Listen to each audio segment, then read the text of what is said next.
Before we go live, David's always late at the meetings. He's even late when we're virtual. I don't know how the heck he does that, but that's bizarre, right? Hey, Sam, thought out.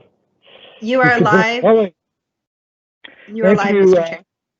Chair. Good evening, everyone. I'm Tony Mancini, and welcome to Harbour East Marine Drive Community Council. It's November the 12th, and it's about 2 minutes after 6. And first of all, I'd like to call this meeting to order, but I would like to welcome two of our newest councillors to Harbour East Marine Drive Community Council, and that would be District 3, Dartmouth South Eastern Shore, Becky Kent. What is old is new. Welcome. And also Passage. Eastern Passage. Eastern Passage. My apologies. And then District 4, Councillor Trish Purdy from Cole Harbour, Westfall. Welcome. Thank you. So why don't we go around the room? I think Councillor Hensby will be joining us shortly. He's caught on the third bridge, but he'll be along very shortly. We'll go around, do a roll call. Councillor Kent, why don't you check your mic and we welcome you to our council. Thank you very, very much, Mr. Chair. Is that what we call you, Mr. Chair? I've been called worse. You can call me whatever you like. That's fine. I appreciate it. It's my honor to be here tonight. It's good to be back at Harbour East Marine Drive Community Council. That's a new spin to it, for me anyway. And I'm thrilled to be part of this team and certainly representing District 3, the good residents of District 3. And I look forward to bringing positive opportunities to the table. Welcome. We love having you, Councillor Kent. Councillor Purdy, it's a pleasure to have you also. If you'd like to say a few words. Thank you, Mr. Chair. It is also my honor to be here. I'm very excited, and I'm even more excited that I got the title right, the Harbour East Marine Drive Community Council. It took me about a week to get that, so very, very happy to be here, and I'm looking forward to tonight. Well, we're happy to have you also. Councillor Austin, my partner in crime in Dartmouth, if you would like to say a few words. Thank you, Mr. Chair. Glad to be back to another round of service with you and with some new faces here. So looking forward to getting back to work. And speaking of old faces, Councillor Hensby, have you joined us yet? So he's a bit delayed, so we'll welcome Councillor Hensby when he connects. Oh, did I hear Councillor Hensby? I'm on the phone here. We're having some difficulties with the video feed, but I don't know why. But anyway, I tried 4 times and it won't load in. Well, we've got you on the phone. We'll keep going. Councillor Hensby, welcome as always. Thanks very much. Right, and go ahead. Welcome to Preston, Tesla, Eastern Shore. And on staff, who do we have here from staff? I believe Thea Langell, one of our principal planners. Thea, you're here. Is that correct? Yes, Councillor, I am here. I'll just wait for my video to load. Yes, Thea Langell, Principal Planner of the Rural Policy and Applications Team. Welcome, Thea. And who else is there with you from the planning team? We also have down below, I believe Maggie Holm is here, Carl Purvis, Shane Vipon, and Daryl Jodry, I believe are all here. Outstanding. And of course, our solicitor tonight is Claire Gillivan. Claire? I'm here as well. Hello. Have I missed anybody from the staffing perspective? I think so. Fantastic. So good. Welcome everybody. Now we have approval of minutes from the special meeting of September 10th. Someone want to move those minutes? So I'll move them, Mr. Chair. Councillor Austin, I would hope Councillor Hensby would second it since the other two councillors weren't there for those meetings. I'll second it, sir. Thank you, Councillor Hensby. All in favor, say aye. Aye. Aye. Anyone opposed? We have approval of minutes. We're coming to approval of order of business and approval of additions and deletions. Mr. Clerk, Madam Clerk, is there any additions to the agenda? There are none from the clerk's office, but I will defer to councillors. So I believe from the Councillor Kent, do you have a slight change to the agenda possibly? Is that true? Well, you're on mute, Councillor Kent. You're on Sorry. mute. If I could ask the clerk, is that a change in agenda what I would want to propose? Yes, Councillor Kent, I believe so. That could be something to consider as part of the change to the order of business. Would be a potential deletion Okay, of that item. so Could I just add, sorry, Claire from Go legal? ahead. I think just knowing a little bit about what Councillor Kent may be wishing to move, I think if you leave the item on the agenda when you get to it, then address it, that would be the best way to move forward. Because otherwise we're taking it off without an action for future. thank you. Thanks. Okay. Thank you. So any other possible changes to the agenda? Seeing none, can we have someone move the order of business? So moved. So Becky. moved by Councillor Kent. Seconder? I'll second it, Mr. Chair. By Councillor Austin. All in favor? Aye. Aye. Aye. Anyone opposed? We now have an agenda. Business arising out of the minutes. Seeing none, we call for declaration of conflict of interest. Seeing none. And when it comes to motions of reconsideration and rescission and consideration of deferred business and notice of table matters, all none. And now we come to, excuse me, hearings. And we're here for case 21813, partial rezoning of PID 41453945 Cow Bay. So the solicitor at this point in time, would Councillor Kent bring forward her request? Yes, thanks. Councillor Kent, you have the floor. Thank you, Mr. Chair. And at this time, I'd like to move that Harbour East Marine Drive Community Council defer case 21813 public hearing to the next Harbour East Marine Drive Community Council meeting when public notice requirements are met. So moved. Do we have a seconder? Second it. Would that be? Second by Councillor. Second by Councillor Hensby, and we'll get that question answered in a moment, Councillor Hensby. Councillor Kent, you still have the floor.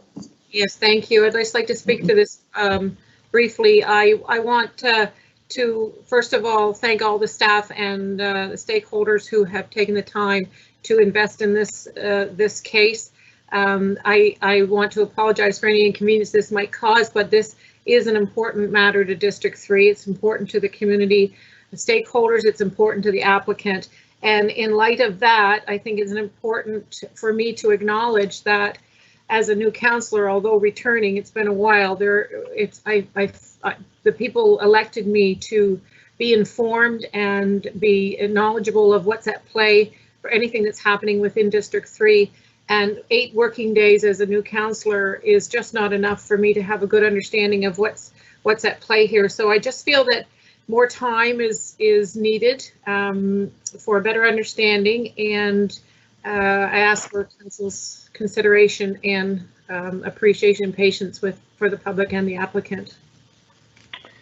Thank you, Councillor Kent. I believe Councillor Hensby had a question about if this was deferred, to what date would that be, Mr. Clerk? Thank you, Mr. Chair. I believe that I've spoken with staff, and we would have to, it would be dependent upon the ability to send out advertisements, but I believe we would currently be looking at the first meeting in January of 2021. Thank you, Mr. Clerk. Councillor Hensby, any more? Question? So the question's been called for. All those. Mr. Sorry, Chair, I buzzed on the chat board there.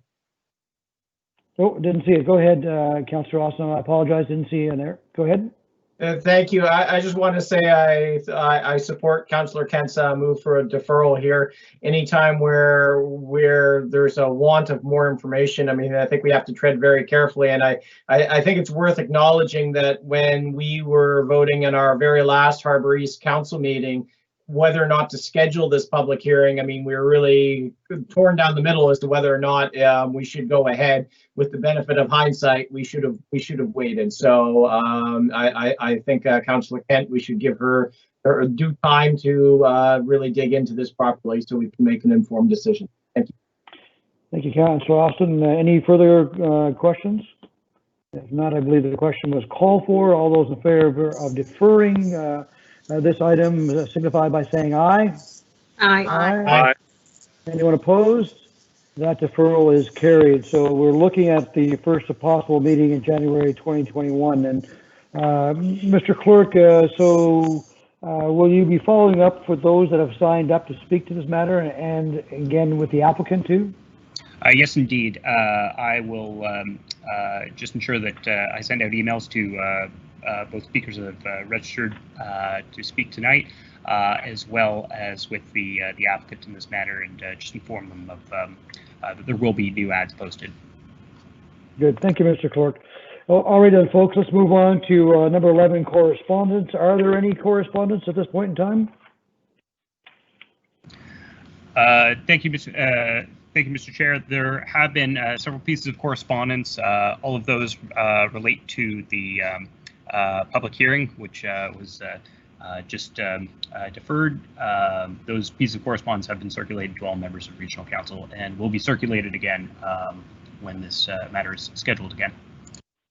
Good. Thank you, Mr. Clerk. Colleagues, are there any petitions? Seeing no petitions, we're going to move forward to number 2, information items brought forward, or none. So we're going to move to reports and discussion. Under 13.1.1, case 2251, development agreement for 1129 West Pebeswick Road. And I believe that's Councillor Hensby. That's correct, sir. I'll move the motion that the Harbour East Marine Drive Community Council give notice of motion to consider the proposed development agreement set on attachment A to enable an intensive agricultural use, specifically additional animals and an abattoir at 1129 West Pebeswick Road, West Pebeswick, and schedule a public hearing. Any seconder on that? Second. Councillor Austin seconded. Councillor Hensby, you have the floor, sir. Well, thank you very much. I'd like to have this application move forward, but I don't know what the situation of what COVID's going to be like. I don't know what the earliest date we can have this meeting, and will it be possible to have a meeting in the community of Muscataway Harbour, someone local? I have a feeling with the COVID situation, public meetings probably won't be allowed. So I'd like to have this application move forward as quickly as possible because they've been waiting for some time, and there are some financial implications with some farm credit applications they were trying to get approved, and this is holding it up. So I'd like to have this move forward as quickly as possible. So when can we have a public hearing to hear this particular case? Mr. Clerk, any idea of a possible date? I would have to defer to staff. It would be dependent upon their ability to put out advertisements. I suspect that it would be similar to a similar time frame to the matter we just discussed. No opportunity to have it in December? Anyone from staff able to speak to that? So obviously we'll have to come back, Councillor Hensby. I will bring to my colleagues' attention and those watching that there is a motion coming forward about changing the COVID AO to consider public hearings in person when necessary, but unfortunately that's not in place yet. So right now the COVID AO dictates that all the public hearings have to be virtual at this point in time. Anything else, Councillor Hensby? That'll be it, but if we can have this meeting as quickly as possible for the sake of the applicant, it'd be greatly appreciated. Certainly noted by staff and all of us. Thank you, Councillor. So we have a call for the question. Question. Question's been called for. All those in favor of the motion signify by saying aye. Aye. Aye. Anyone opposed? Well, that motion is carried. Thank you. We're now moving on to 13.1.2, review of report requests. And so if someone could put that motion on the floor, please. Mr. Chair, I'll take care of that one. Councillor Kent, you have the floor, please. Go ahead. I would like to move that Harbour East Marine Drive Community Council review the attached list of reports requested as outlined in attachment 1 of the staff report dated October 26, 2020, and bring forward any items recommended to be withdrawn. So moved. Do we have a seconder? Councillor Purdy second that, right? Thank you, Councillor Purdy. That's good. Councillor Kent, any comments? No, thank you, Mr. Chair. I'm good with those reports. I have no reason to suggest that any of them have any less possibility for positive change. So we'll leave them intact from my perspective. Thank you. Thank you. Anyone else have any comments?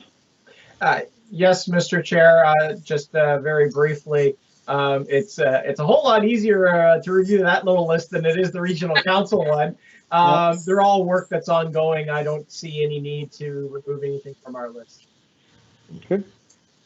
And seeing no one else, so then we have a call for the question then, we may? Question. Question's been called for. All those in favor signify by saying aye. Aye. Aye. Anyone opposed? That motion is carried. This community council is just going to roll along for the next 4 years. I can see it now, right? So we're now up to 13.1.3, case 21584, development agreement for lands 18 and 22 Rosedale Drive, Floral Avenue, Dartmouth. I believe that's you, Councillor Austin, is that correct? Yes, Mr. Chair, I'll put the motion on the floor.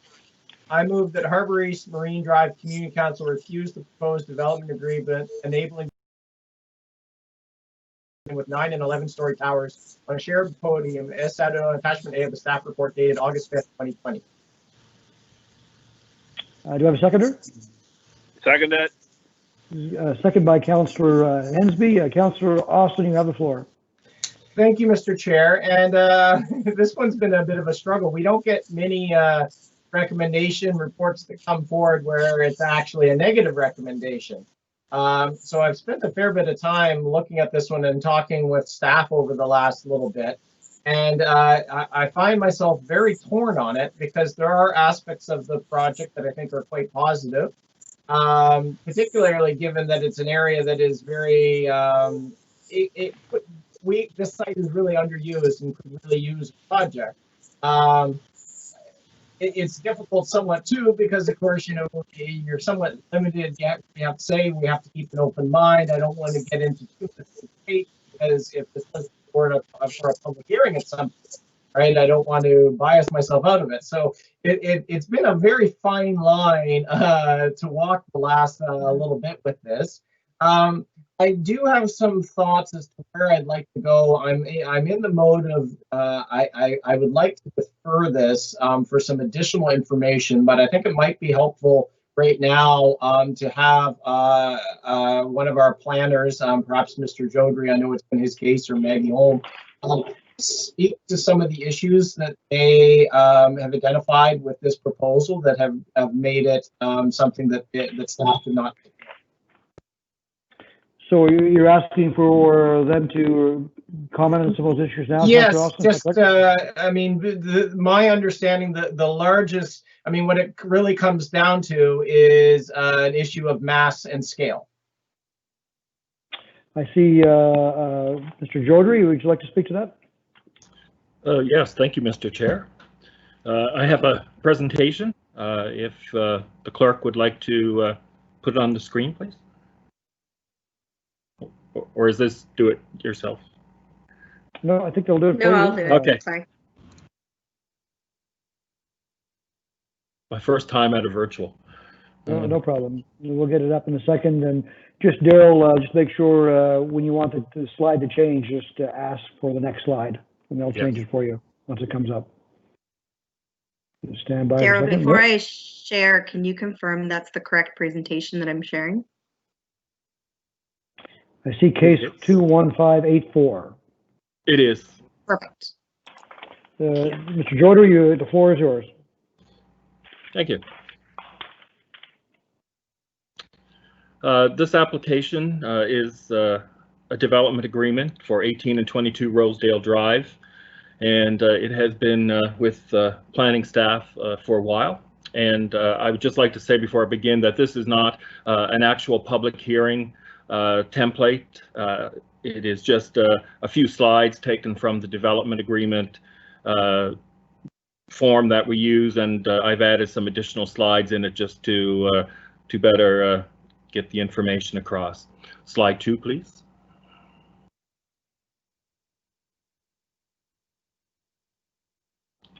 The applicant is Fathom Studio, and as I've said, the proposal is located at 18 and 22 Rosedale Drive and faces onto Floral Avenue and Fraser Street, also in Dartmouth.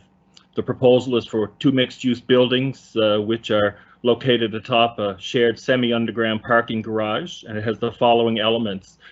There is Building A, which is 9 stories with a 3-story street wall facing Rosedale Drive.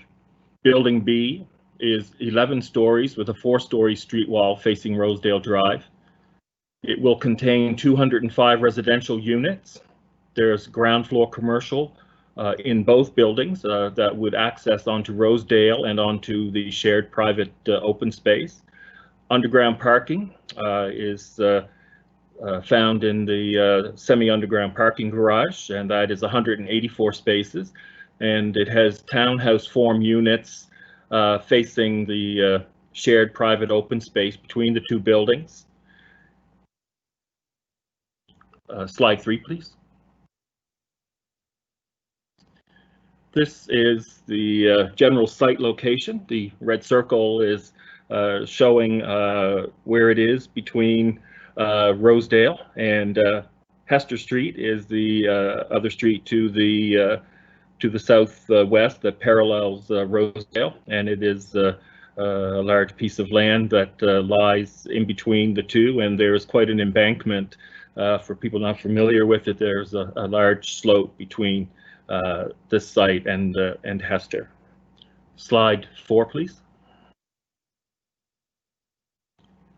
This red boundary shows the extent of the site, where it fronts on Rosedale, and then partially on Fraser Street, and continuing down to the back of the lots that face along Hester, and then it goes around Floral Avenue and returns to Rosedale Drive.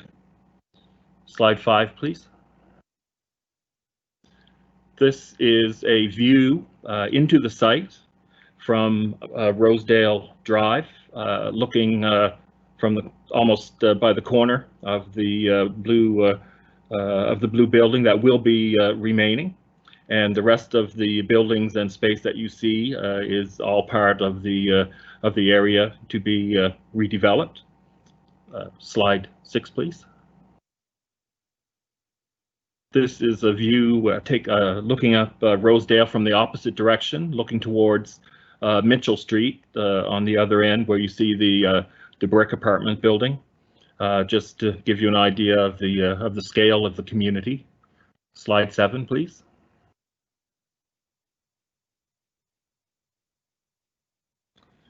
This is looking up Fraser Street into the site, which lies behind the last house that you see at the end of the cul-de-sac. And I actually do have a rendering later on in my presentation that was prepared by the applicant that will show this same view, but with the proposal included in their rendering.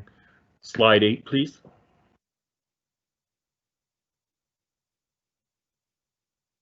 This is a view towards the site looking up Floral Avenue, which will be the view towards the 11-story building. And again, I have a rendering by the applicant that shows basically this same view, but with the buildings in place. Slide 9, please.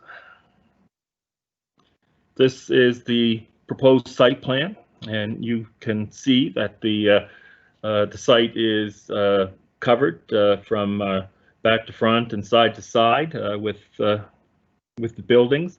Building A is to the 9-story building is to the right-hand side of the slide. In the center of the two buildings is the landscaped open space that's to be shared by the residents of the building. And on the left-hand side is the building B with the 11-story building, and all the driveways that you see coming in there are going to the parking, which is accessed at the rear of building B. Slide 10, please. This is the rendering looking up Floral Avenue towards the 11-story building. And from the 11-story building, you can see the lower portion of the building, and that is extending towards Hester Street, and the parking is at the end of that portion of the building. Slide 11, please. This is the view again up Fraser Street, and we're looking at the 9-story building at the right-hand side of the image.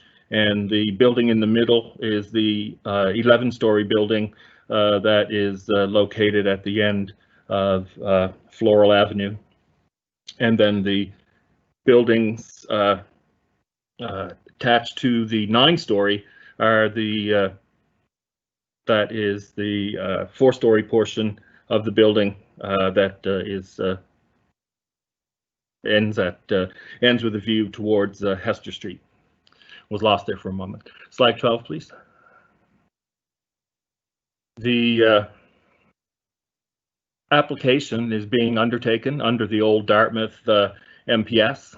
The new center plan, the secondary municipal planning strategy for the regional center has policies in it that allowed for transition to the center plan, and this application was received in time to allow the applicant to go through the Dartmouth MPS. So all of the policies that apply to this site are taken from the Dartmouth MPS, and the regional center plan has no bearing on this application, and it allows them to have 2 years to complete this application, and gives them eligibility to return for non-substantive amendments to the agreement. Slide 13, please. The policy and land use bylaw sections that apply to this development under the Dartmouth MPS and the Dartmouth land use bylaw. The zone on the lands is C2 or general business, R3 the multiple family residential, and part of the R1 single unit dwelling zone is there. The designation is a combination of residential and commercial. The existing use is commercial, industrial, residential, and parking. And the enabling policies that the project was evaluated under are IP1, IP5, CH16, which is taken from the regional MPS having to do with abutting heritage properties. And these zones were used to write the development agreement. The LUB will no longer exist, so details, conditions from the land use bylaw were written into the DA to allow them to be carried forward, and the designation, of course, is what we would use to evaluate the plan, the application through its process. Slide 14, please. The proposal was reviewed under all the relevant policies, and it was found not reasonably consistent with the intent of the MPS. It was not compatible with the character of the neighborhood for the reasons of height, mass, and scale, and they are the main elements that disrupt urban form. is not consistent with the existing urban form of the surrounding neighborhood because it doesn't show continuity in terms of character, coherence, and architectural language of the buildings. The major attributes that contribute to the consistency of the urban form should be in agreement overall with the local form, and as detailed in the staff report dated August the 5th, 2020. Slide 15, please. And that brought us all to the staff recommendation that Harbour East Marine Drive Community Council refuse the proposed development agreement enabling the development of a mixed-use building with 9 11-story towers on a shared podium. Thank you. Mr. Jodry, thank you very much. Councillor Austin. Oh, sorry, mute button. Thank you, Mr. Chair, and thank you, Mr. Jodry, for the presentation. Can I ask, Mr. Jodry, the portion of the project? I mean, when I was kind of pouring over it myself, the portion that I'm not entirely clear about is, what does the rear line look like in practicalities, right? Not just the building, but like that retaining wall, because the whole thing sits on a parking podium in a backyard on Hester or on Fraser. The elevations really didn't show on the building A in particular. Building B, it did show what that would look like because of the parking garage entrances. But do we know what those elevations would look like on building A? The I'm just thinking for a moment here. The elevations for the rear of building A show a retaining wall, and I guess that's what you really have to look at because the renderings have trees and house roofs in them, so you can't see what's happening. But when you look at the architect's drawing, it does show the height of the retaining wall that the building sits on top of, and it's measured on those drawings. And it is a great deal shorter than lower than the retaining wall of building B, because that has basically 2 levels of parking or access from the rear of that building. So it's quite a bit higher. And I can't remember off the top of my head how high the exposed wall is under building A. Yeah, it's good. I mean, when I was looking at it, it's I'm just bringing it up myself. I found that hard to decipher on building A. Building B, because it shows the parking garage entrances, it's very clear. On building A, it's kind of not. It feels like it's hard to judge something when it feels like it's floating in a void, right? As to what does that actually look like for the immediate neighbors. You guys have had a lot of time to try and work with the applicants here.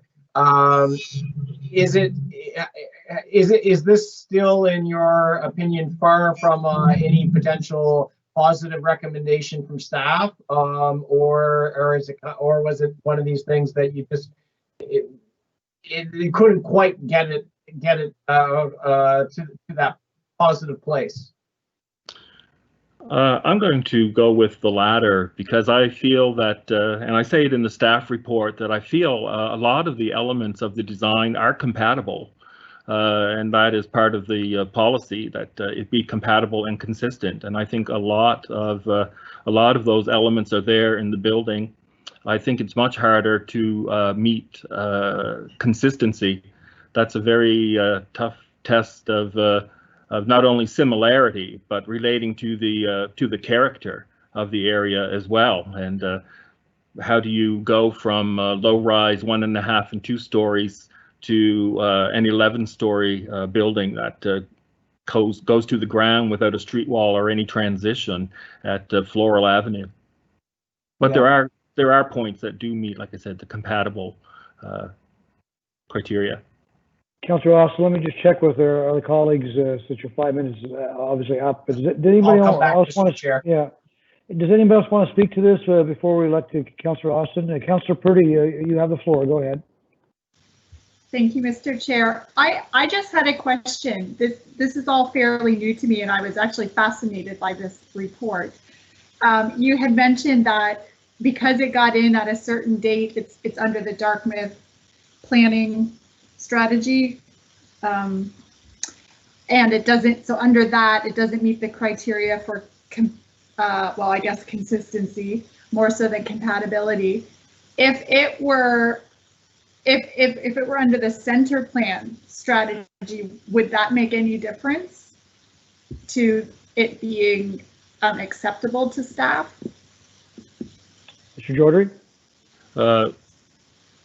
Councillor, I would have to see a design under the center plan. This application was pursued under the Dartmouth MPS, and even though there was a plan presented at the PIM, at the Public Information Meeting, it really doesn't come into making a decision on this site. I see Carl is here. Mr. Purvis, did you want to speak to that? Did you catch that part, or did you just join us? Yeah. Okay, Yeah. If you wish to speak to it, you have the floor. Yes, just very briefly, Mr. Chair, thank you. Carl Purvis, Planning Applications Program Manager. Where there's three different ways a policy can go. It can either say we want to preserve the existing character, we want to change that character dramatically, or you want something that's going to blend in between, as a transition between the old and the new.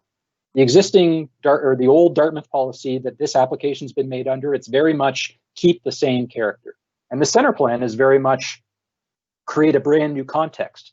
So we've had those conversations with the applicant about, it's not to say that this is a building that is completely, out of tune with the direction that this area of Dartmouth wants to go. It's not to say that this area is not an area that could benefit from investment and revitalization. It's that where the test is consistency and compatibility, as Daryl eloquently put, that's a very high bar. So the center plan rules, they would result in a different building, but one on the order of magnitude of what's being proposed, a large one. Whereas this one, where it's calling for consistency, it's a high bar, and it's a tough thing to reach, where you're saying that a 12 or a 15-story building is consistent with what's around that in the existing area as it stands today.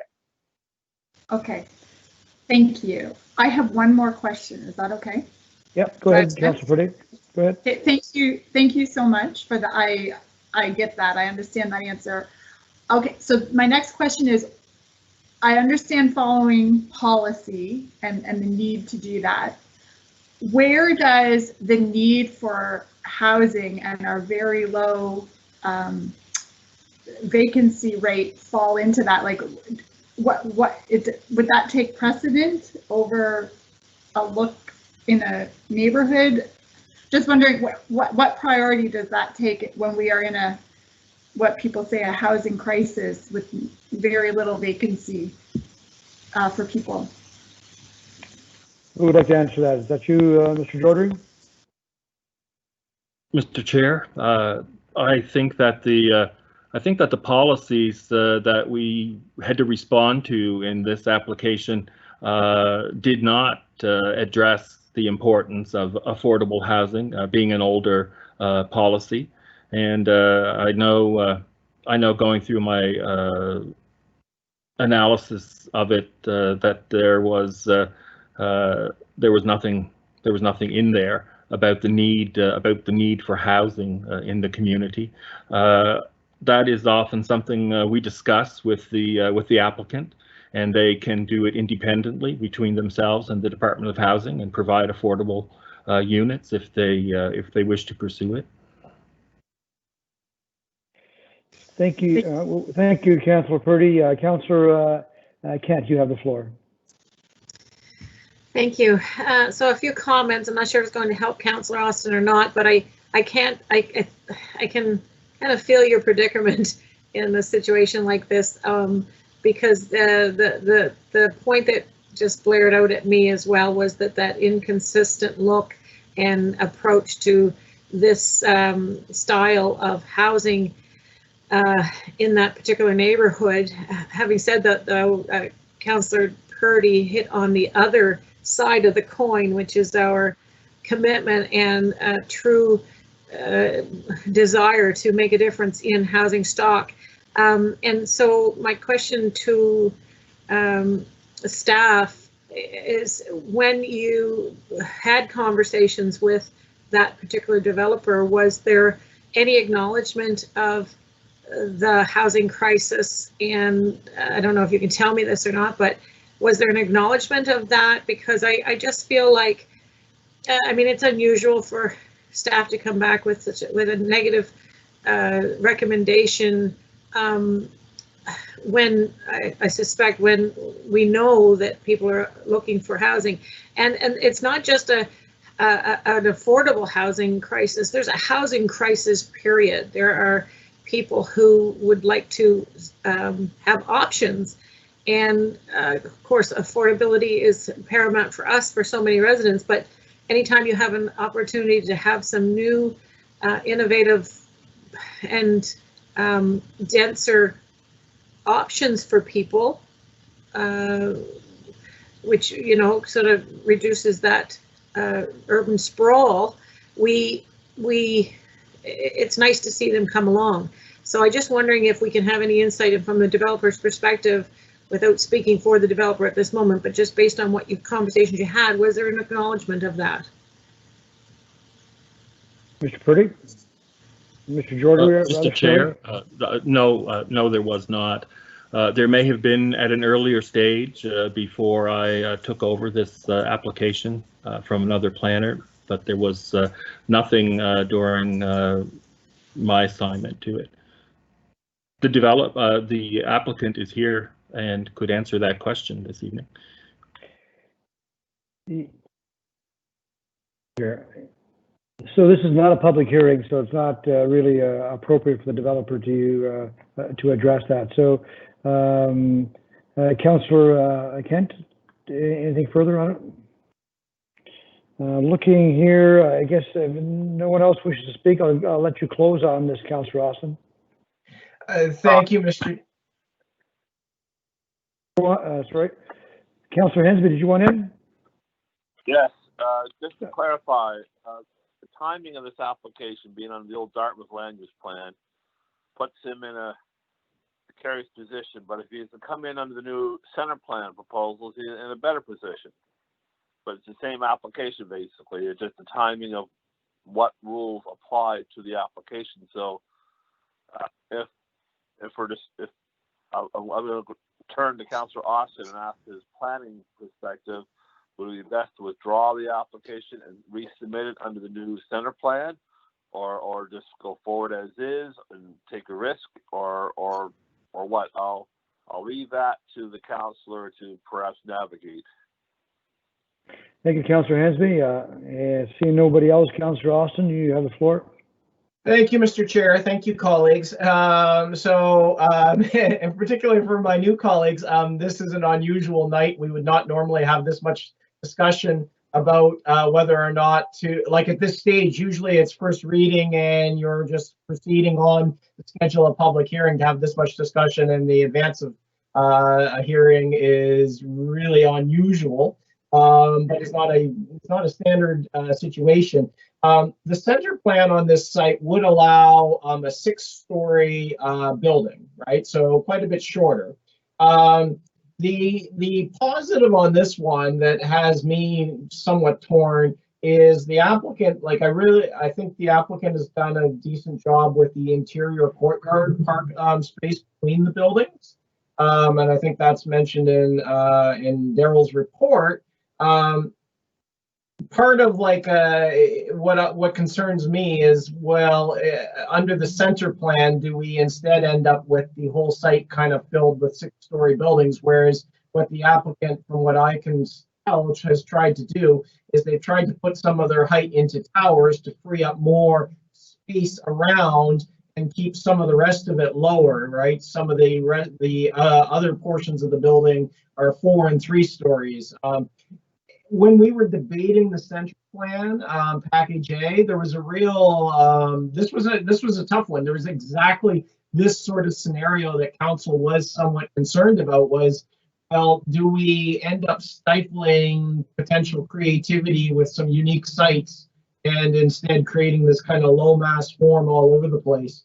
I know that these are not all things that I can really consider technically in this application, but I think it is important for the community to understand as we evaluate this what the alternative aspects of this could be if we say no to this.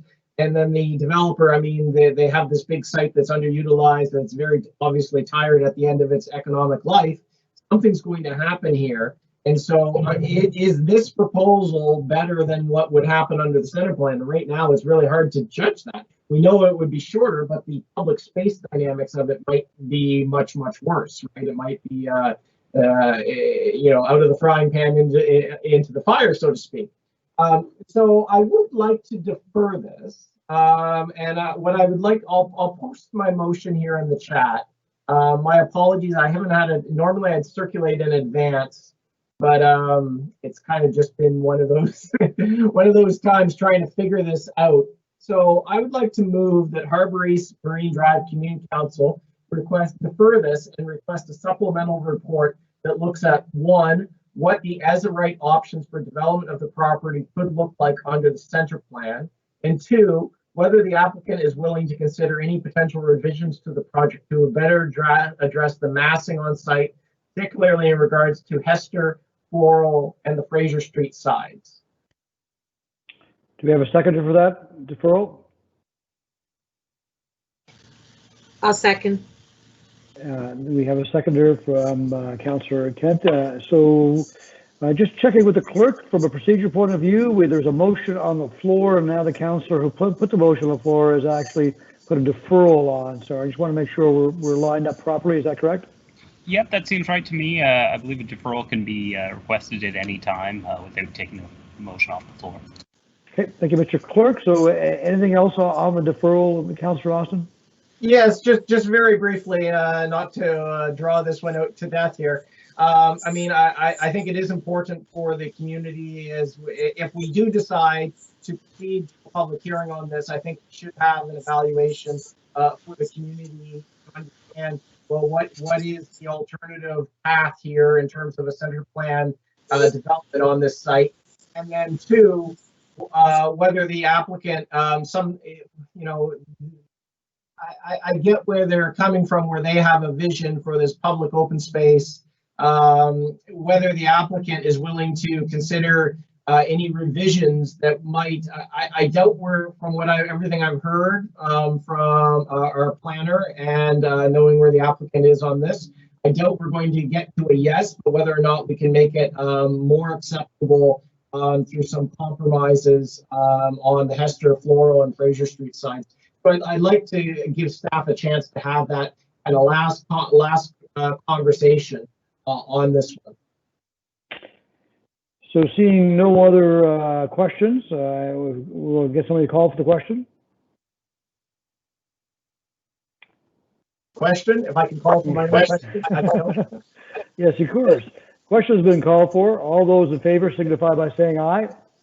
Aye. Aye. Anyone opposed? So that deferral has been approved. So very good. Thank you very much for that discussion, colleagues. Moving on to 13.2, members of Community Council. There are none. There are no in-camera items. Are there any added items? No, Mr. Chair, there are no added items. Okay, thank you, Mr. Clerk. Are there any notices of motion, colleagues? Mr. Chairman. Yes, Mr. Hensby, Councillor Hensby. I see our next meeting is scheduled for December the 3rd. Will there be items on the agenda for that day, or will there be an opportunity for the French Duck case 22519 to be held on that day? It's like curiosity. Again, I would have to defer to planning staff, who would likely have a better indication of timeline. However, our current timeline for advertising at this, oh, sorry. I think Thea may be jumping in, but yeah. Ms. Langell, would you go ahead? Hi, Councillor. Yes, Thea Langell. And with regards to that particular file, Through the administrative order, we are looking to try to provide the 3 weeks notice of a public hearing. We did run the numbers very quickly before tonight's meeting, and to make December 3rd may be very difficult to meet those 3-week timelines because we don't have an ad ready to place in the paper for the Saturday. So if council had a different meeting date in December, we might be able to make that work, but the 3rd is very tight and may not be able to be achieved. Would December 10th be more plausible?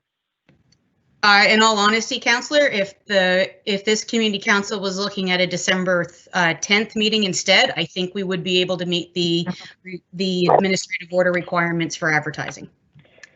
So I think that'd be more appropriate to have this conversation maybe offline and determine if the 10th it can be moved. And so, Councillor Hensby, if that's okay with you? We have the agenda about to be setting our next meeting date, and I thought we can probably adjust it now because we adjusted this particular date from the first Thursday of the month. So I thought we might have an opportunity to do the same thing for December. Mr. Clerk, any comments on that? What I would say is that we should probably, in terms of scheduling for next year's community council dates, have a larger discussion because it does require a little bit of coordination between our other community councils and boards and committees in order to assess our staffing needs for those. So what I would say is it's one thing to move one potentially our upcoming date, but I would suggest that discussion of dates further to that should give us an opportunity to consult with our folks before we proceed too much further. Well heard. Go ahead, Tia. Go ahead. Yeah, it may be difficult. Just kind of looking at our schedule quickly now that I see what aligns with the 10th. There may be some conflicts. I think you're right. Maybe an offline conversation about a potential date in December would be best as a follow-up tomorrow or Monday. So let's do the offline, Councillor Hensby. I think it's crystal clear that your desire is to have it in December if possible. So hopefully staff can work their magic to make that happen. There are no notice of the meeting, so that does come to our next meeting as scheduled right now, which is December the 3rd. So if we can have someone move for an adjournment. Before we do that, but that's at the note that the chair, at the displeasure of the chair, we may be rescheduling that 3rd meeting. Sorry, Councillor Hensby, say that again, sorry. We just discussed December the 3rd meeting, still up in the date, up in the air because we decided we may be changing the date anyway. So I would defer not mentioning December 3rd as the next meeting. I'll leave it at the pleasure of the chair to call it. Yeah, certainly. I think the staff is well aware of the possibility. And in fact, we already mentioned that date. I don't think that causes any problems, but hopefully offline we can come to a solution. So can I have someone move for adjournment? So moved. So moved. So thank you, everybody. Thank you, Councillor Purdy, Councillor Kent, for our brand new first community council. Tradition has it that the two newest councillors have to buy wings the next time we get together. So wings are on you too. All righty. All right. Thank you, staff. Thank you, everybody. Good night, everybody watching. Good night. Au revoir.